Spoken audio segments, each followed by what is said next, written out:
Quand je fais des concerts en Algérie, il y a énormément de jeunes qui viennent parce qu'ils s'y retrouvent, ils retrouvent quelque chose de leur propre histoire.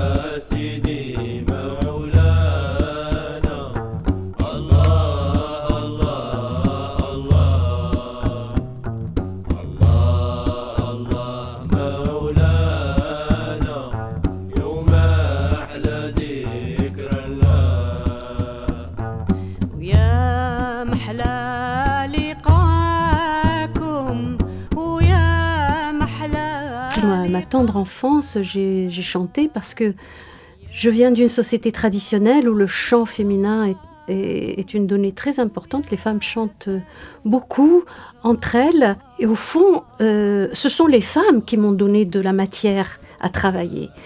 Parce que quand je me mettais à chanter avec elles chantaient ce qui leur faisait plaisir. C'est-à-dire qu'elles chantaient des textes, des chants, des morceaux qui avaient du sens pour elles.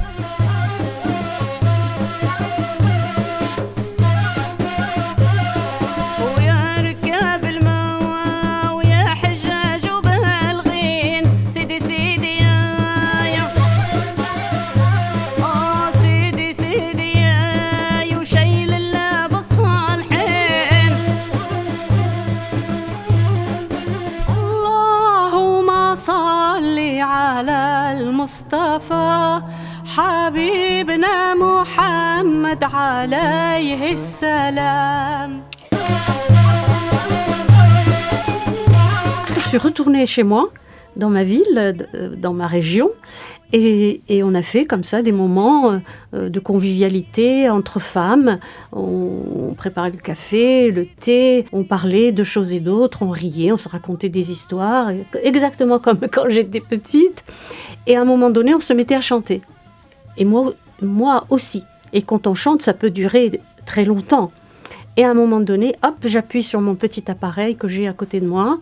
J'enregistre ces chants auxquels j'ai moi-même participé. Et puis je reviens à Paris et je travaille dessus.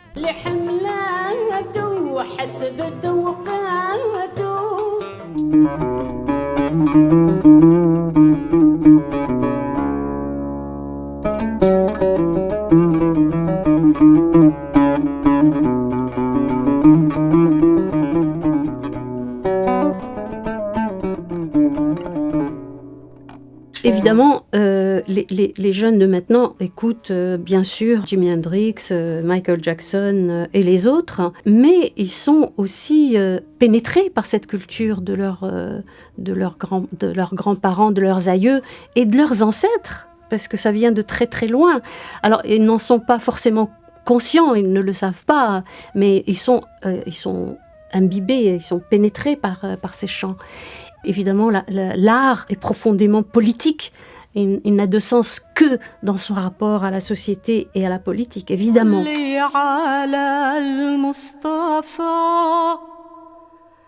حبيبنا محمد عليه السلام.